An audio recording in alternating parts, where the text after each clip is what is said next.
because our first question is about the Alabama Crimson Tide. It is from Weeples, and it is this. Do you think Kalen DeBoer will win a championship in the next 3 years? And I'm assuming this means national championship. SEC championship, if you can compete for one, you can compete for the other. Follow-up question. After 3 or 4 years, all of Saban's talent will be gone. Will DeBoer be able to keep up recruiting well enough to win one after that talent leaves? So, as the first question, can Kalen DeBoer win a national title at Alabama within the first 3 years? The answer is yes. The answer is actually, if things go the right way, he could win it this year at Alabama. Alabama's loaded. This is a team that won the SEC, made it to the Rose Bowl, played in overtime against the eventual national champs in the Rose Bowl. Caleb Downs is a major loss, but other than that, they're doing just fine. I don't think, of all the really good teams from last year, they probably lost the least. They did lose Isaiah Bond and Amari Niblack to Texas. Caleb Downs, obviously, to Ohio State. But then they bring in like Parker Brailsford, the center from Washington. That's going to be very helpful. They lost Caden Proctor. They got Caden Proctor back. They got Damani Jackson from USC in the defensive backfield. They got Keon Sabb from Michigan in the defensive backfield. So they are as talented as just about anybody. I think Ohio State probably has the most loaded roster in the country. But Ohio State, Georgia, Alabama, they're all on a similar level. Texas is right around that level. Oregon is around that level. But I think Alabama is in a position where, they should be one of the favorites in the SEC. Even if Georgia is the best team in the SEC or Texas is the best team in the SEC, certainly Alabama looks like a playoff team. And once you get in the playoff, you're in the tournament. You can win it when you have that level of talent, especially. All you got to do is go on a run. So, I do think it is extremely possible for Kalen DeBoer to win a national title within the first 3 years at Alabama, if not the first year at Alabama. Remember, he took a team that wasn't nearly as talented to the national title game last year. And you say, okay, it's the 4-team playoff. You can do that. Well, but think about this. His Washington team beat a more talented Oregon team twice to win the Pac-12, then beat a more talented Texas team in the Sugar Bowl. So you've also got the fact that he's a very good on-field coach. He's 104-12 in his career. Now, I realize a lot of that was at NAIA, but the NAIA piece of it, I definitely think is instructive. So it's his alma mater, University of Sioux Falls. He took over a program that was expected to compete for national titles and then immediately made it better and won national titles there. And then that 104-12, 3 of those losses were in the pandemic season at Fresno State. Like, that's a quarter of his losses. Everything else has been pretty darn good, especially like you look at the first year at Washington, where they lose 2 games. He had taken over a 4-8 team. The talent was there, and he immediately made it better. So I do think he can do that. Now, as far as what he will do after the Nick Saban talent leaves, the thing is, if the players didn't believe in Kalen DeBoer, if they thought he was not the right guy, they would already be gone. This era of college football, you don't have to stick around. They could have all bounced after spring practice. But they certainly seem to like him. And in fact, I would say the Caden Proctor situation is an example of Alabama players telling Caden Proctor, who just left, hey, you would really like it here. It's even better than it was. And better is not I'm talking in terms of what the schedule is like, what practice is like. It's a different world under Kalen DeBoer versus under Nick Saban. We don't know if the results are going to be better on the field, but the players do seem to be enjoying it. So they told Caden Proctor, hey, you liked playing here. You like us. We're all pals. You would really enjoy this. And so he's back. So I do think we would already know, because there would have been this mass exodus, and there really wasn't. Like the Isaiah Bond thing, the Amari Black thing, those were probably going to happen whether Nick Saban stayed or not. The Downs thing was definitely because Saban left and he couldn't keep him. The Downs went to Ohio State. It's not like he downgraded. He made a very parallel move. So can Kalen DeBoer keep doing this? I think the one of the first things he did, adding Ryan Williams to the 2024 class, is just a guy who had been recruited by Alabama heavily all along. He's from Saraland, Alabama. He's a receiver, potential difference-making receiver. That was a good start. And then, we talked to Tim Watts from Bama Online about how many recruits they were bringing in, because they were trying to get them during spring practice to come in and look and see how this program runs now. And I think it worked pretty well. They've got 10 commits so far in the class of 2025, and it's looking very similar to what the Saban classes looked like at this point, at this time of the year. We'll know more by the end of the summer because they'll get more commits as camp season goes through, and you get everybody into your camp, and players wind up deciding before their seasons start. But if you look at where the players are from, so they got five of the 10 recruits are in the top 150 in the On3 industry rankings. And you look at where they're from. So Daryl Johnson's from Eastman, Georgia. Derek Smith's from Selma, Alabama. Anthony Rogers from Montgomery, Alabama. Antonio Coleman, the defensive lineman from Saraland, where Ryan Williams is from.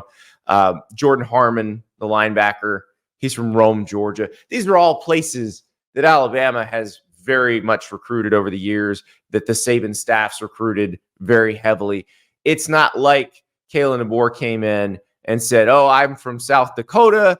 I've worked at Fresno State and Washington. So all of a sudden I'm going to start recruiting exclusively California and the Pacific Northwest or the upper Midwest. That's not what happened. He's following the same recruiting playbook as Nick Saban. They are going after a very similar caliber of player in a very similar area. And it's Alabama. Like, if there's a really good player out in California, like Nick Saban went out to California and got Najee Harris. Nick Saban went into Florida and got Amari Cooper, Calvin Ridley, Jerry Jeudy. We know they will go where they need to go to get players, but they will build primarily, you would think, from Alabama, from Georgia, from Mississippi, from nearby places. And so far, so good. And it definitely seems like they are very much in on the best players in the state of Alabama. And that's not the easiest thing right now, because Hugh Freeze is at Auburn, and Hugh Freeze is a very good recruiter. Hugh Freeze knows exactly what he's doing in terms of building a roster. So this is not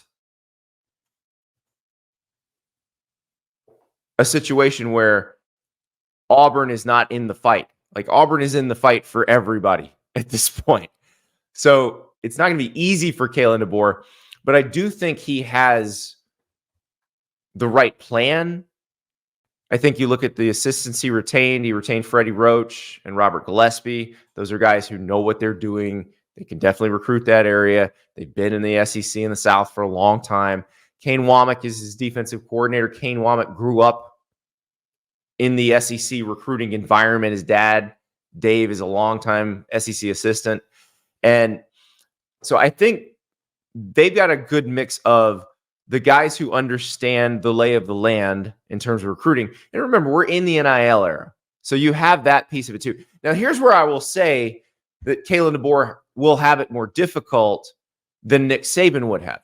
Nick Saban had built up such cachet that there was a discount for Nick Saban. Alabama did not have to offer freshmen as much in NIL as some other schools did. Like, other schools would have to overpay. Alabama didn't. Alabama could say, here's a reasonable offer. You can take it or not, but we're Alabama. We're going to win with or without you. And the players go, okay, I see how many first-round picks that Nick Saban creates. I want to be in that pipeline. I want to be developed the way they develop those players. I'm taking the long view. And I think it's funny because we have these coaches saying, everybody just cares about money. Everybody just cares about money. I was talking to some coaches at the ACC spring meetings this week. It's not everybody cares about only money. There are still people out there who will weigh development and what the players come out as on the other end very heavily. Players and parents. And it's interesting because I think our assumption is the players, because they're the 17 and 18-year-olds, they're the ones that are only worried about money. Maybe the parents would come in and be the ones who say, no, let's take a little bit longer view here. That's not always how it works. Sometimes the player is the one who wants the development, and the parent is the one who wants the money now. But there are still players and there are still parents who will say, maybe you don't need to take as much because we see how these people develop players. Like if you're a receiver going to Ohio State, I don't think Ohio State has to pay you what someone else does, because you look at what has happened with Garrett Wilson and Chris Olave and Marvin Harrison Jr., and you look at how deep that room is and how good that room is. And you go, no, I think at Brian Hartline, I can coach receivers. I think there's a chance I make more money in the long run here. Georgia, if you're a defensive lineman, you don't have to get the biggest bag up front, because look at what they've done. And Alabama's in the same boat. But Kirby Smart has a lot longer track record now than Kalen DeBoer does of creating these first rounders. So Kirby Smart can get the discount. I don't know that Kalen DeBoer can get the discount right now. I think they've got to prove that they're going to develop people as well as Nick Saban and staff develop people. Then they would also qualify for that. But they're going to have to work pretty hard. They're going to have to sell, and the collective may have to help a little bit, because now if you're going against Georgia, Kirby's the one with the longer track record there. So that part is one that Kalen DeBoer is going to have to overcome. And that's why I'm very interested. I look at the class right now for 2025, and it looks good. Is it the highest ranked in the country? No, it's not. But Nick Saban didn't always have the highest ranked class in the country right now in a recruiting cycle. Usually by the middle of the football season, they had ascended to number 2 or number 1. So we'll see if that's what happens here. We'll see if it. We'll also see their evaluations, because that was one thing that happened with the Nick Saban classes. A lot of times there would be a player that they really liked who might be ranked, number 400. And everybody said, oh, the recruiting services, just all they do is they commit to Alabama and they just bump them up 200 spots. That's not true. But it's legitimate if you work at my place, if you work at the other places that rank recruits. If Nick Saban and company thought somebody's really good, that you probably go back and take another look and say, what are they seeing? Because they're pretty good at this. They're pretty fair evaluators. So, again, I want to see, how does the group that Alabama has committed, as they get further evaluated, as you see players competing against one another in camps, as you see them compete against one another when the season starts in the fall, how does that shake out? But I think if Alabama's sitting there in the top 5, near the top 5 in terms of recruiting rankings, going after a similar geographic footprint as the old staff, I'd say that probably bodes well. That would be my guess. So I'm certainly not going to predict that Kalen DeBoer is going to do anything close to what Nick Saban did at Alabama, because that's asking too much of anybody. But can Kalen DeBoer compete for national titles? Absolutely. Can he keep the talent level at a place where Alabama can be near the top of the SEC almost every year and be competitive in the SEC and for national titles going forward? Absolutely. Well, we haven't seen him over a long stretch of time, but my guess would be he can do what he did at Washington and keep it rolling. And the thing is, it seemed like if he'd stayed at Washington, what he was working on building there would have been very good, would have been able to go into the Big Ten and be good. But this is a natural question. I mean, the greatest of all time just retired. And the question is, how do you keep that up? How do you even do it? It's a very difficult situation. A lot of people would have just said, I don't want to do that. I don't want that job. I don't want to be compared to Nick Saban. But Kalen DeBoer doesn't seem real intimidated by that. I don't think that bothers him too much. When we had him on the show, he was deferential to Saban, respectful, everything you'd want. But he certainly didn't seem overwhelmed, intimidated by the job. Katie in the chat, 104-12 doesn't lie. Don't underestimate DeBoer. I think you're right.